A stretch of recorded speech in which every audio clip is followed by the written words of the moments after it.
and I'm going to come down and present my two bills, and Senator Washington will be in as soon as the exec next door. So we'll get started.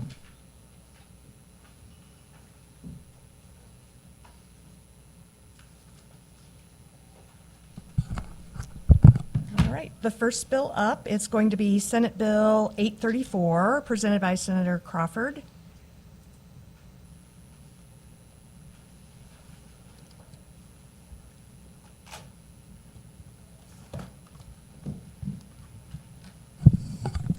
Thank you, Madam Chair, on a number of levels. Thank you for for doing that so I can come down here and do this.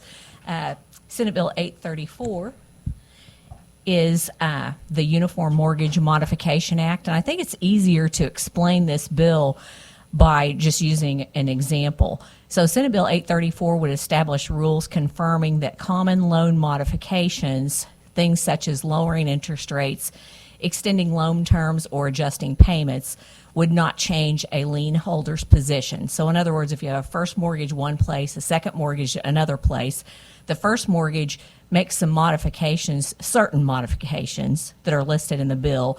It just makes sure that that first mortgagee gets to keep that place, and because of changing that, modifying that, it doesn't move them into the second position. I think it's common sense.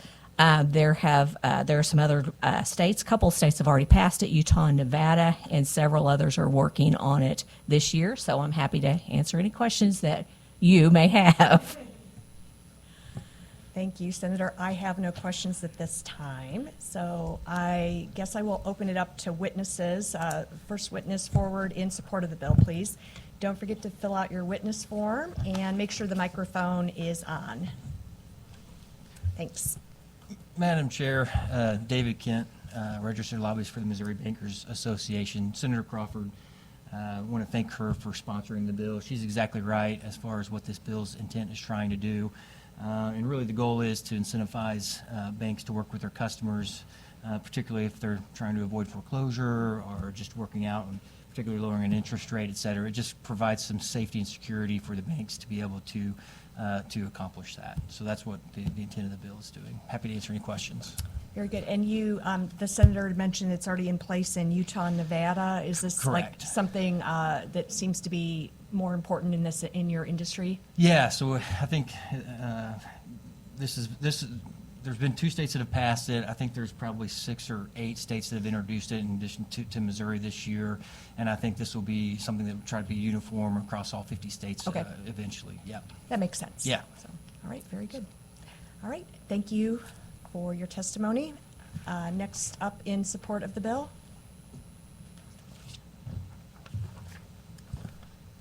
Good afternoon, Madam Chair. Heath Clarkston here on behalf of the Mortgage Bankers Association of Missouri, also in support of this uniform law. Think it's a good thing for the borrower, too. Very good, thank you. Next up in support.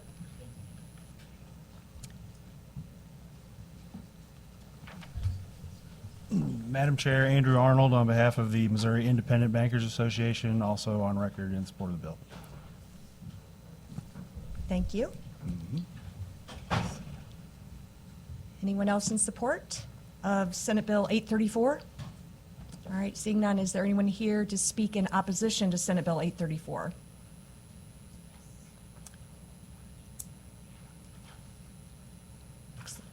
And have you filled out your witness form already? Yes. Awesome, very good. Thank you. Thank you very much, Madam Vice Chair. My name is Arnie C. A.C. Dinoff, State Public Advocate. Last year I testified against this bill. This year I have to stay on the same track. I feel that our current regulations and our current statute is satisfactory, and I believe that it has the caveat to protect consumers, and I'm not in favor of this bill like I wasn't last year. Thank you. All right, very good. Thank you for your testimony. Any questions for the witness? All right, seeing none, thank you for being here. Anyone else in opposition to Senate Bill 834? Anyone for informational purposes only? All right, seeing none, that concludes the hearing on Senate Bill 834. We will now move on to Senate Bill 835, also sponsored by the committee chair, Senator Crawford. Thank you, Madam Chair. And for your benefit, we're going to be using the sub, which was sent out yesterday to the committee. So we'll be Senate Committee Substitute for Senate Bill 835. Thanks for the opportunity to be here.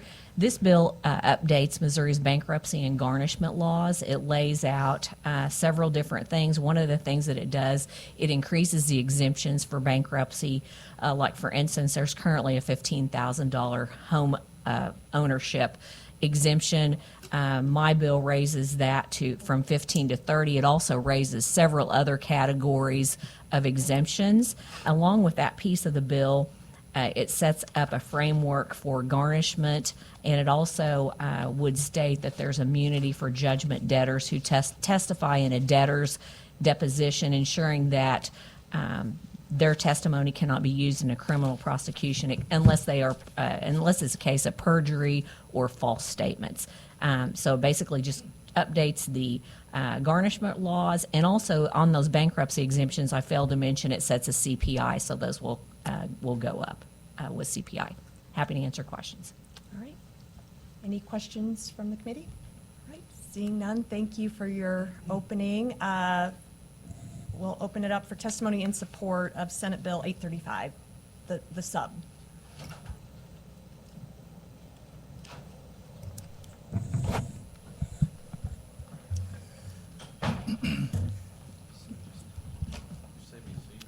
All right, we're going to pause the hearing right now. We do have some senators here, so we'll open it up for attendance. To establish a quorum, Senators Crawford. Here.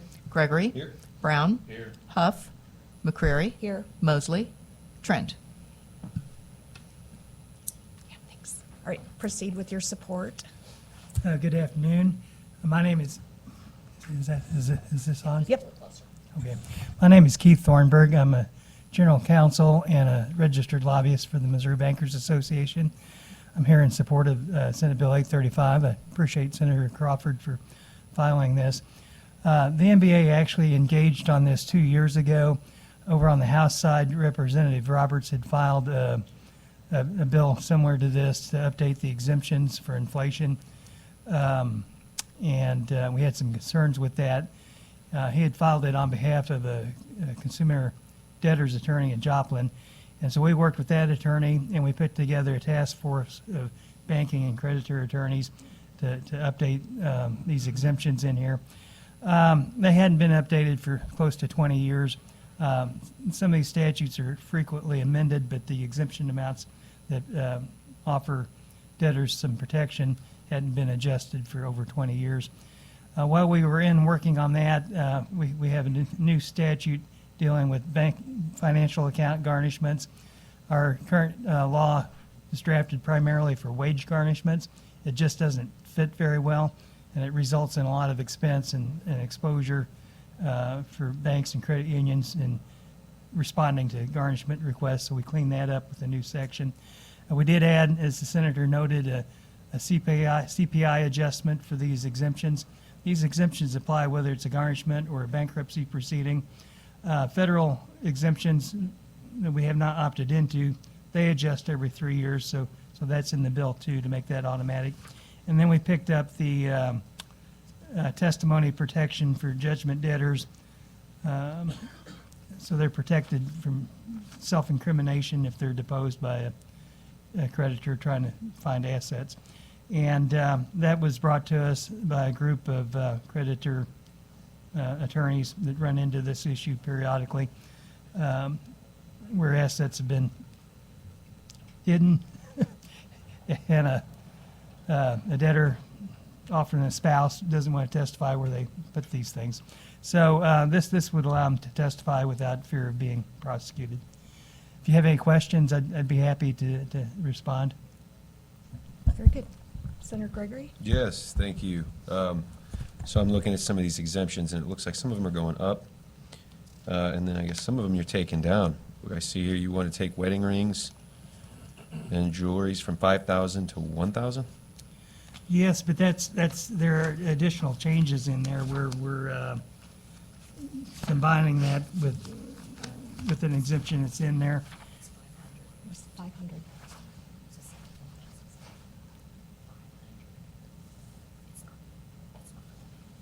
Oh, actually, it's not 500, it's going up to $1,000, $1,700. Oh, it was 500. Yeah, it was Now it's 500. 1,000. Yeah, Gotcha. That's a Yeah. little bit better. And then now take me to the part about the primary residence, the homestead protection. What did we take that to? that's a separate statute towards the back of the bill, I think, but it's existing at 15,000, and we're proposing to take that to 30. And that's near where the federal exemption is now, too, in a bankruptcy. In some cases, a secured lender, they're always protected. So this protects that equity from unsecured creditors, and whatever is going on, that homeowner could elect to just retain that equity and protect it so they can buy another home or rent an apartment. Yeah. No, Or I or think they can so, try to too. hang on to the house. I think so too. Thank you so much. Great Yeah. bill. Thanks. Great, thank you. Any other questions for this witness? All right, seeing none, thank you for being here this afternoon. Up next in support of Senate Bill 835.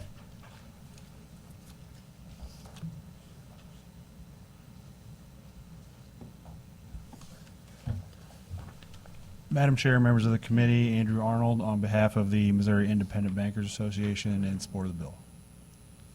Thank you. Any questions for the witness? All right, seeing none, thank you.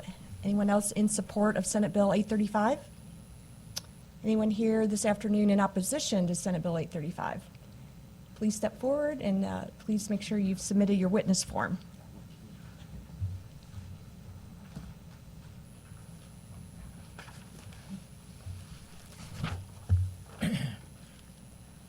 Good afternoon, Madam Chairwoman or Vice Chairwoman and members of the committee. My name is Arnie C., AC Dinoff, State Public Advocate.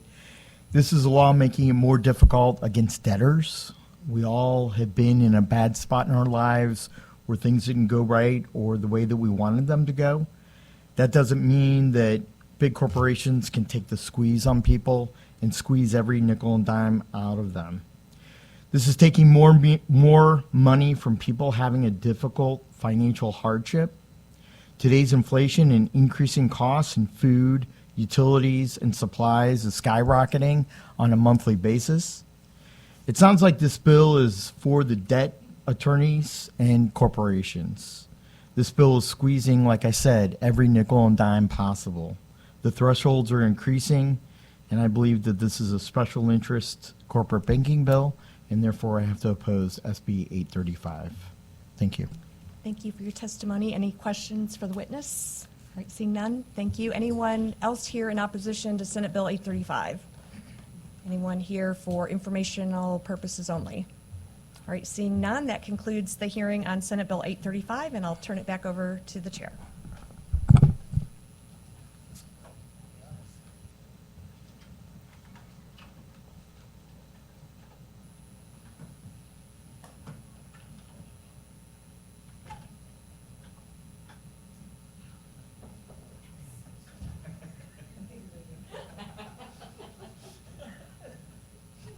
Senator Washington is next door execing, so we're going to hold just for a second and wait for her to get here.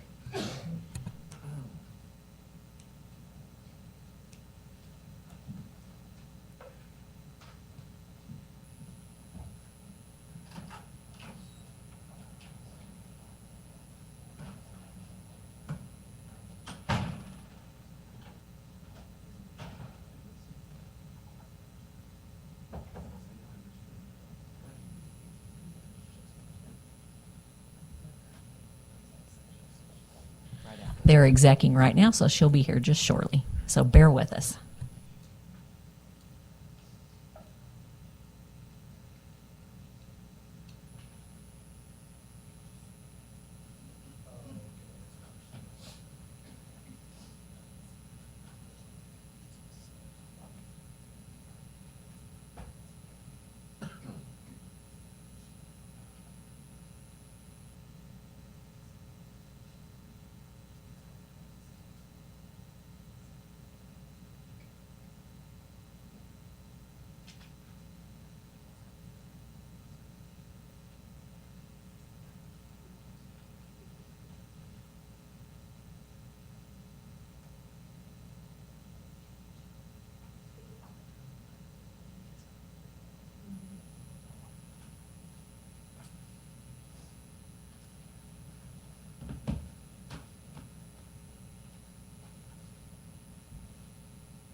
Senator Washington, take your time, but when you get settled, you can proceed. We'll now proceed with the hearing on Senate Bill 1111. Thank you.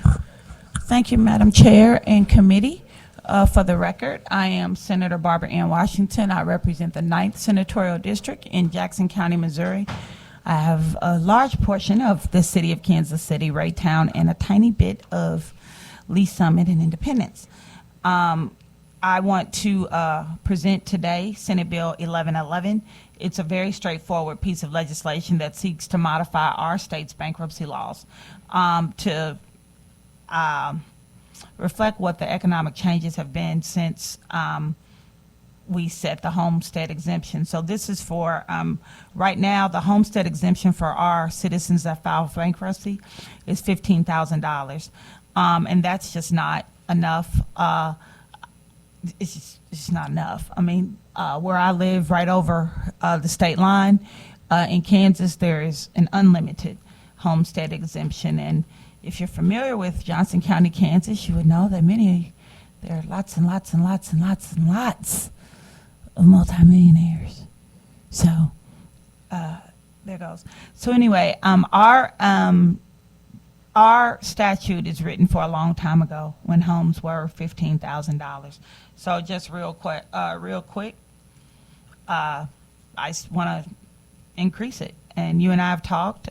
You have an amazing bill that affects our entire bankruptcy statute, and I think your bill is wonderful. And so I'm open for any questions. Questions for the bill sponsor? Seeing none. First up in favor of Senate Bill 1111.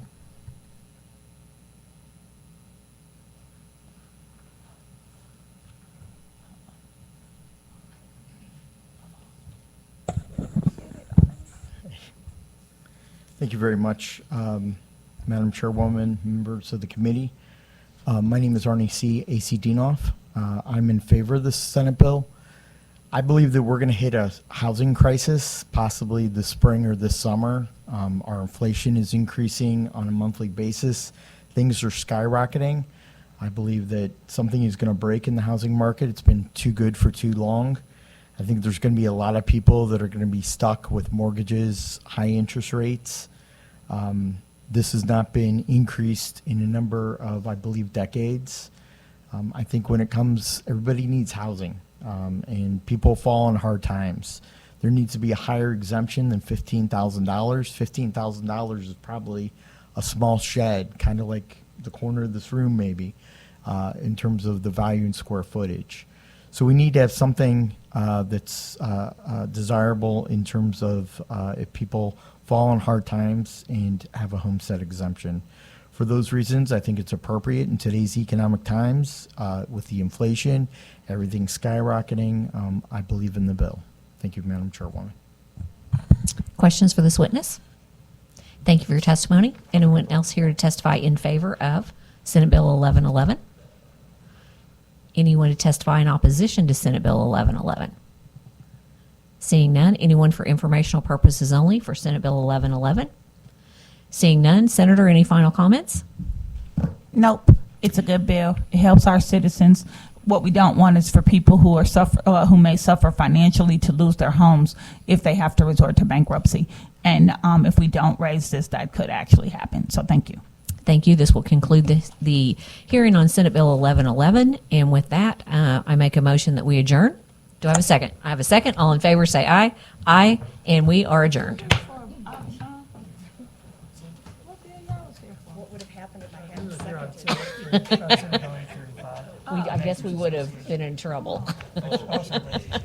We would have grabbed somebody.